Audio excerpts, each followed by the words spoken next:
ಹಾವಲ್ಲ ಒಂದು ಹಾವಿದೆ. ನಮಸ್ಕಾರ.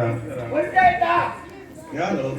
ನಾನು ಈಗ ಬಂದಲ್ಲ, ಬಂದು ನನ್ನ ಕಣ್ಣು ಎಂತ ಗಂಡ ಕೈಗೆ ಅಲ್ಲ ಮಾತಿಗಾದ್ರು ಹಾವಿಡು ಗಂಡಗಂತ ಮತ್ತೆ ಗಂಡಗಂತ ಇಲ್ಲ. ದೇವಾಡಿಗಲ್ಲ, ನಾನು ಹಾವಾಡಿಗ. ಅದು ವಾದ್ಯ ಅಲ್ಲ, ಇದು ಪುಂಗಿ. ಹಾಗಂತ ದೇವಾಡಿಗರಿಗೂ ನಮ್ಗೂ ಒಂದು ಸಂಬಂಧ ಉಂಟು. ಹೌದೌದೌದು. ರಕ್ತ ಸಂಬಂಧ ಅಲ್ಲ, ವ್ಯವಹಾರ ಸಂಬಂಧ ಉಂಟು. ನಾವು ಹಾವು ಹಿಡಿಸುವ, ಹಾವು ಹಿಡಿದು ಒಂದು ಹಲ್ಲ ಕೈಗೆಲ್ಲ ಆಡಿಸುವ, ಆಡಿಸಿ ಆಮೇಲೆ ಹಾವು ಮುದಿ ಹತ್ತಲ್ಲ, ಆಡಿಸಿ ಅದು ಆಡುಕ ಆಡ್ಸಿದ್ದ ಕಾಲದಲ್ಲ ಅದನ್ನ ಚರ್ಮ ತೆಗೆದು ಬಾರಿ ಹಿಂದೆ ಈ ದೇವಾಡಿಗರು ಇವರಿಗೆಲ್ಲ ಗೊತ್ತಿಲ್ಲ, ಇವರಿಗೆಲ್ಲ ಈ ಸೂರ್ಯವಾದ್ಯ ಅಂದ್ರೆ ನಿಮ್ಗೆ ಗೊತ್ತಿರಬಹುದು. ಆ ಸೂರ್ಯವಾದ್ಯಕ್ಕೆ ಹಾವಿನ ಚರ್ಮವೇ ಬೇಕು, ಹಾಗಾಗಿ ನಮಗೂ ಅವ್ರಿಗೆ ಸಂಬಂಧ ಅಂದ್ರೆ ಹಾಗೆ ವ್ಯವಹಾರ ಸಂಬಂಧ. ನಾವು ಹಾವಾಡಿರೋದ್ರಿಂದ ನಮ್ಮ ಕುಲಕಸುಬು. ನಮ್ಮ ಅಡ್ಡ ಹಾವಾಡಿಗೆ ಹಾವು ಹಿಡಿತಿದ್ದ, ಬಿಡ್ಡ ಹಾವು ಹಿಡಿತಿದ್ದ, ಅಪ್ಪ ಹಾವು ಹಿಡಿತಿದ್ದ. ಹಾಗೆ ಅಪ್ಪ ನಾನು ಹಾವು ಹಿಡಿತಿದ್ದೆ. ನಾನು ಮಗನಂತ ಹೇಳಿದ್ರೆ ಹಾವು ಹಿಡಿದು ಏನ್ ಮಾಡೋದು ಅಂತ ಮಾಡುದಿಲ್ಲ, ಹಾವಿನ ಮುಂದೆ ಮಾಡುದಿಲ್ಲ. ಅವ ಬೇಡ ಅಪ್ಪಯ್ಯ, ಹಾವು ಹಿಡಿತಿಲ್ಲ, ಕುಲಕಸುಬ ಬೇಡ ಅಂತೇಳಿ ಅಲ್ಲ, ನಾನು ಹಾವು ಹಿಡಿದು ನಿಮ್ಗೆ ಸಹಕಾರ ಮಾಡಿಕೊಟ್ಟೆ. ಹೌದೇ? ಹಾವು ಹಿಡಿದು ಬೇರೆ ಬೇರೆ ವಾಂಗ್ರ ಕಪ್ಪಿ ಹಿಡ್ಕೊಟ್ಟೆ ಅಂತ. ಅದು ಎಂತ ನಿಮ್ಗೆ ನಾನು ತೋರಿಸ್ತು ಕಡಿಮೆ. ಈಗ ಈ ವಾಂಗ್ರ ಕಪ್ಪಿ ಇತ್ತಲ್ಲ, ಇದೊಂದು ಕಪ್ಪಿ ಇದೆ. ಹೌದೇ? ಇದು ಅವನೇ ಹಿಡ್ಕೊಂಡಿದ್ದು ಅಂತ ಮಗ ವಾಂಗ್ರ ಕಪ್ಪಿ ಹಿಡ್ಕೊಂಡಿದ್ದ. ಈ ವಾಂಗ್ರ ಕಪ್ಪಿಗೆ ಇದು ಗಾಳ ಇತ್ತಲ್ಲ, ಈ ಗಾಳ ತೆಗೆದು ಹೀಗೆ ಸುರುದನ್ನ, ಈ ಬಾಯಿಗೆ ಸುರುದ ಅರೆ ಜೀವತ್ತೀಗ ಹಾಗೆ ತಕೊಂಡ ಹೀಗೆ ತೇಳ ಹಾವು ಎಲ್ಲಿರ್ತದೆ. ಈಗ ಹಾವಿನ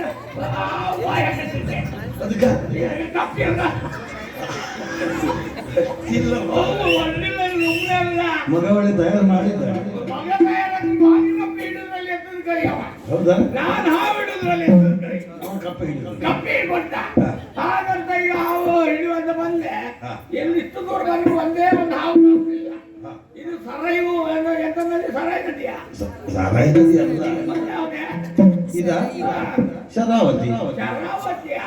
ಶರಾವತಿ ನದಿ ದಂಡೆಯಲ್ಲೆಲ್ಲ ಇದ್ದ ಕಂಡೆ ಎಲ್ಲೂ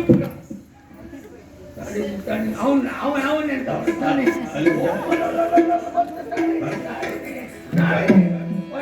ಇಲ್ಲಿ ಬಂದ್ರೆ ನೀವು ಹಿಡಿದಿ ಹಾವು ಹಿಡಿದಲ್ಲ, ನಾನು ಹಾವು ಹಿಡಿದ ಸಹಾಯ ಮಾಡುವ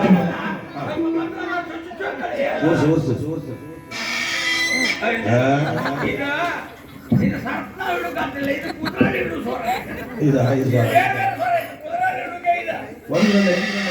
ಒಂದೊಂದು ಸೊರ ಸಣ್ಣ ಹಿಡುಗ ಯಾವ್ದು ಹೋಯ್ತ ಏನು ಏನಂತ ಸುಮ್ಮನೆ ಕಣ್ಣು ಕೈಗಲ್ಲ ಯಾವ ಹಿಡುಗಲ್ಲ ಬಂದ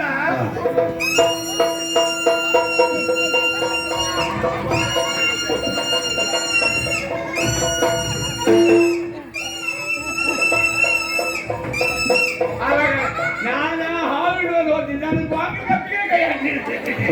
ಅಲ್ಲೇ ಹಿಡ್ಕೊಂಡು ಅಲ್ಲಿ ಕಪ್ಪೆ ಕೈ ಹಾಕ್ತಾರೆ. ಹೌದಾ? ಈಗ ಕಪ್ಪಿ ಕಡೆಗೆ ಹಾವು ಹಿಡಿದಾಗ ಬಾಗಿಲು ಕಪ್ಪಿ ನಿಂಗೆ ಕೊಡ್ತಿದ್ದೆ.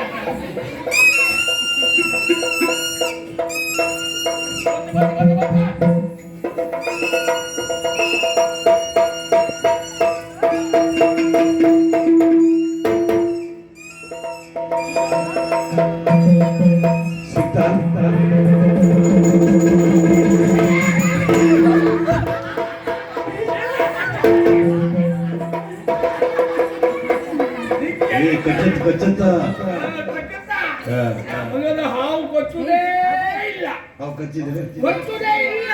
ಕಚ್ಚಿದ್ರೆ ಮತ್ತೆ ನಾವು ಬರ್ಕೊಡಿ ಲಕ್ಷೆ ಹೌದೇ ಹಾವ್ಯಾರು ಸಿಕ್ತಲ್ಲ ಮಾರೇ ಇದನ್ನ ಹೊಲ್ಲು ಮೊದಲು ತೆಗಿಬೇಕೀಗ ಅಲ್ಲ ಹೌದಾ ಹಾವು ನಮ್ಮ ಕೈ ಬಳಕೆ ಬರ್ಬೇಕಂದ್ರೆ ಹೊಲ್ಲು ತೆಗಿಬೇಕು ಎಲ್ಲ ತೆಗೆದ ಸುಲಭ ಉಂಟು. ನಾನ್ ತೆಗಿದ್ನಲ್ಲ ಬಾರಿ ಬೇಡಿಕೆ ಹಾವಿನ ಹಲ್ಲಿಗೆ ಹಾವಿನ ಹಲ್ಲಿಗೆ ಕುಡಿದಲ್ಲಿ ವಿಷಯ ಇತ್ತಲ್ಲ ಅದಕ್ಕೆ ವಿದೇಶದಲ್ಲೆಲ್ಲ ಬೇಡಿಕೆ ಇತ್ತ ಹೌದಾ ಸುಮ್ಮನೆ ಅಲ್ಲ ಇದನ್ನ ಬಾಳ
ಹಾವು ಹಿಡಿದಿದ್ದು ಮಾತ್ರ ಅಲ್ಲ ಮುಂದೆ ಹಾವಿನ ಬಾಯನ್ನ ಕಳೆದು ಅದು ಹಲ್ಲು ಕೇಳ್ತಾ ಇದ್ದೆ ವಿಷದ ಜಂತು ಹೌದು ವಿಷದ ಹಲ್ಲು ಹಲ್ಲು ಆ ಹಲ್ಲಿಗೆ ಕೈ ಹಾಕಿ ಮುರಿಯೋದಕ್ಕೆ ಮುಂದಾಗ್ತಾ ಇದೆಯಲ್ಲ ಹಾ. ನಿನಗೆ ಬುದ್ಧಿ ಉಂಟು ಅಂತ ಕೇಳ್ತೇನೆ. ಯಾಕಯ್ಯ? ಅಲ್ಲದೆ ಹೋದ್ರೆ ಯೋಚನೆ ಮಾಡು ಹಾ. ಈ ಬ್ರಹ್ಮನ ಸೃಷ್ಟಿಯಲ್ಲಿ ಪ್ರತಿಯೊಂದು ಜೀವಿಯೂ ಕೂಡ ಒಂದೊಂದು ಅಂಗವನ್ನು ಕೊಟ್ಟಿದ್ದಾನೆ ಹಾ. ಅದು ಯಾವ ಅಂಗ ತನ್ನ ರಕ್ಷಣೆಗಾಗಿ ವಿಶೇಷವಾದಂತಹ ಅಂಗ ಹಾ. ಬೆಕ್ಕಿಗೆ ತನ್ನ ರಕ್ಷಣೆಗಾಗಿ ಕೈಯೇ ಅಂಗವಂತೆ ತಗೊಂಡೆ ಹೌದು ನಿನ್ನ ಭಾಷೆಯಲ್ಲಿ ಹೇಳು. ತಗೊಂಡೆ ಇನ್ನು ಶ್ವಾನಕ್ಕೆ ದವಡೆಯ ರಕ್ಷಣೆ ಇಂತ ಈ ಹಾವಿಗೆ ಆ ವಿಷದ ಹಲ್ಲೆ ರಕ್ಷಣೆ ಅದರ ರಕ್ಷಣೆಗಾಗಿ ಇರುವುದು ಹೌದಾ ಸುಮ್ಮನೆ ಮಂಡುತನದಿಂದ ಆ ಜೀವಿಗೆಲ್ಲ ತೊಂದರೆ ಕೊಡಬೇಡ ನನಗೆ ಸಿಟ್ಟು ಬರ್ತಾರೆ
ನೀವೆಲ್ಲ ಏನ್ ಮಾಡ್ತೀವಿ ಕಂಡ್ರೆ ನಾವು ಅದನ್ನೆಲ್ಲ ಕಂಡ್ರೆ ಪೂಜಿಸ್ತೇವೆ ಆರಾಧಿಸ್ತೇವೆ ಇದೆಲ್ಲ ಮಾಡ್ತೇವೆ ನಿಜವಾಗಿ ಸುಳ್ಳೇಬೇಡಿ ನೀವು ಯಾಕೆ ಸುಳ್ಳೇಬೇಕು ಈಗ ಕೊಲ್ಲು ನಾಗನ ಕಂಡರೆ ಕಾಯಿ ಹೊಡೆದು ಕೈಯ ಮುಗಿತೀರಿ ಹೌದು ನಿಜ ಹಾವು ಬಂದ್ರೆ ಕೊಲ್ಲು ಹೊಡೆದು ಓಡಿಸ್ತೀರಿ ಅದೆಲ್ಲ ಬುದ್ಧಿ ಮಾಂದ್ಯರ್ ಮಾಡುವುದು ಅದಕ್ಕಾಗಿ ನೀನು ಮುಂದುತ್ತನ ಅಂತ ಹೇಳಿದ್ದು ನಾಗ ಎನ್ನುತ್ತೀರಿ ನಿಜ ನಾಗ ಬಂದ್ರೆ ಹಾವು ಬಂತಂದು ಓಡಿಸ್ತೀರಿ ಅಲ್ಲ ಹೊಡೆದು ಓಡಿಸುವುದು ಅದೇ ಅದೇ ಹೇಳಿದ್ದಲ್ಲ ಅದು ನಾವು ನಮ್ಮಂತವರಲ್ಲ ಬುದ್ಧಿ ಇಲ್ಲಿದ್ದವರು ನಮಗೆ ಇದ್ರ ಮೇಲೆ ದ್ವೇಷ ಅಲ್ಲ ಇದು ನಮ್ಮ ಕುಲಕಸುಬಿದು ಇದನ್ನ ಹಿಡಿದು ಕಲ್ಲು ತೆಗೆದು ಮನೆ ಹತ್ರ ಹೋಗಿ ಹೀಗೆ ಪುಂಗಿ ಉಸುರು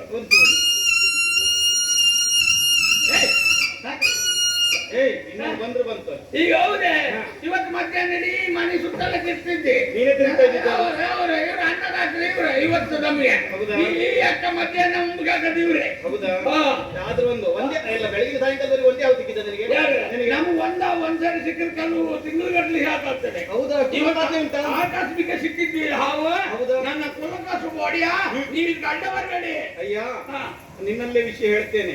ಸುಮ್ಮನೆ ಆ ಕುಲಕಸ್ಬು ಎನ್ನುವುದ ಈ ಕಸ್ಬನ್ನು ಮಾಡುವುದಕ್ಕೆ ಮುಂದಾಗಬೇಡ. ಹೇಳಿದ್ನಲ್ಲ ಅದರಿಂದ ದೋಷ ಉಂಟಾಗ್ತದೆ. ಈಗಾಗಲೇ ಚಾತು ವರ್ಣಗಳು ಆಯಾ ವರ್ಣದವರು ಆಯಾ ಕೆಲಸ ಮಾಡಬೇಕು. ಹೀಗೆ ಶೂದ್ರರಾದವರು ತಮ್ಮ ಕುಲಕಸಬು ಹಾಗೆ ಹೀಗೆ ನಮ್ಮ ಉದ್ಯೋಗವೇ ಅದು, ನಮ್ಮ ಸಂಸಾರವೇ ಅದು, ನಮ್ಮ ಹಿಂದಿನವರು ಮಾಡಿಕೊಂಡು ಬಂದಿದ್ದು ಅದು ಎನ್ನುವುದಾಗಿ ಅವರು ಒಂದೊಂದು ವೃತ್ತಿಯನ್ನು ಹಿಡಿದುಕೊಂಡಿದ್ದಾರೆ. ಅದು ತಪ್ಪು. ಶೂದ್ರನಾದವರಿಗೆ ಹಲವು ಅವಕಾಶ ಉಂಟು. ಇನ್ನು 3 ವರ್ಣದವರಿದ್ದಾರೆ. ಅವರು ಯಾವ ಉದ್ಯೋಗದಲ್ಲಿದ್ದಾರೆ ಆ ಕೆಲಸ ಎಲ್ಲವನ್ನು ಕೂಡ ಮಾಡುವುದಕ್ಕೆ ಶೂದ್ರನಾದವನಿಗೆ ಅವಕಾಶ ಉಂಟು. ಈ ಕಸುಬು ಬಿಟ್ರೆ ನಾನು ಹೊಟ್ಟೆಪಾಡಿಗೆ ಏನಂತ ಬೇಕಲ್ಲ? ಹೊಟ್ಟೆಪಾಡಿಗ ಈ ಕೆಲಸಗಳು ಬಹಳಷ್ಟು ಉಂಟು. ಆದ್ರೆ ನಿನಗೆ ಬೇರೆ ಕೆಲಸ ನಾನು ಹುಡುಕಿ ಕೊಡುವುದಿಲ್ಲ. ನಾನು ಬೇರೆ ಕೆಲಸ ಕಲಿಯಿಲ್ಲ, ನನಗಂತೂ ಗೊತ್ತಿಲ್ಲ. ನೀನು ಮಾಡುವುದೇ ಬೇಡ.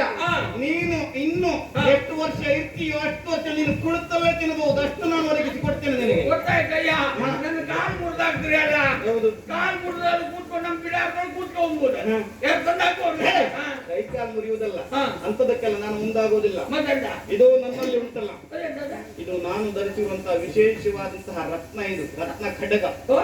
ರತ್ನ ಖಡ್ಗ ಯಾಕೆ ಬರೀ ತೋರಿಸುವುದಲ್ಲ, ಇದನ್ನ ನಿನಗೆ ಕೈ ಕೊಡ್ತೇನೆ. ಇದನ್ನ ನೀನು ಎಲ್ಲಿಯಾದ್ರೂ ಮಾರಾಟ ಮಾಡಿದ್ರೆ ಇದಕ್ಕೆ ಕಾಸು ಕೊಡ್ತಾರೆ, ನೀನು ಕುಳಿತಲ್ಲೇ ತಿನ್ಬಹುದು ನೀನು. ಹೌದಾ? ಹೌದು. ಅಲ್ಲ ಈಗ ಹಾವು ಬಿಟ್ರೆ ಹಾವು ಬಿಟ್ಟು ಮಾತ್ರ ಕೊಡುದು, ಹೀಗೆ ಬಿಡುವುದಿಲ್ಲ. ಹಾವು ಈಗ ಮಾತ್ರ ಬಿಡುವುದಲ್ಲ, ಆ ಉದ್ಯೋಗವೇ ನೀನು ಬಿಡಬೇಕು. ಹಾವು ಹಿಡಿದ ಉದ್ಯೋಗವೇ ಬಿಡಬೇಕು. ನನ್ನ ಜೀವನ ಪೂರ್ತಿ ಆಗುವಷ್ಟರಲ್ಲಿದ್ದ ಇದ್ರಲ್ಲಿ ಮತ್ತೆ ಬೆಲೆಯೇ ಕಟ್ಟುವುದಕ್ಕಾಗುವುದಿಲ್ಲ. ಹಾವು ಬಿಡುವುದಿಲ್ಲ. ನಾವು ಮಾತು ಕೊಟ್ಟ ಮೇಲೆ ಕೊಟ್ಟೆ ಕೊಡ್ತೇವೆ. ಬಿಡು.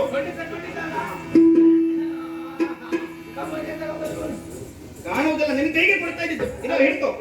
ನಿಜ ಬಂಗಾರ ಹೌದೇ ಇದೆಯಾ? ಎಂತದ್ದು ಬಂಗಾರ ನಿನ್ಗೆ ಕಾಣುವುದಿಲ್ಲ. ಸತ್ಯ ಬೆಟ್ಟಿದಲ್ಲ, ನಿನ್ನ ಜಾತಿ ನನ್ನಲ್ಲ, ಮತ್ತೆ ಬೆಟ್ಟಿದ್ದಲ್ಲ. ಇದು ವಿಶೇಷ ಎಲ್ಲಿಂದ ತರ್ಕಿದ್ದು. ಇನ್ನು ಮುಂದೆ ನಾನು ಹಾವಿಡುವ ಕೆಲಸವೇ ಮಾಡುವುದಿಲ್ಲ. ಎಲ್ಲಿಯಾದ್ರೂ ಗೊತ್ತಾದ್ರೂ ಮತ್ತೆ ಎಂತದ್ದು ಇಲ್ಲ. ಈಗ ಹಾಗೆ ಬಿಟ್ಟಿದ್ದಲ್ಲ, ನೀನ್ ಹೇಳಿದ್ದಿಲ್ಲ ಅದು ಆ ಕೆಲಸ ನಾನು ಮಾಡ್ಬೇಕು. ಹಾವು ಹಳ್ಳಕ್ಕೆ ಹೋಯ್ತಾ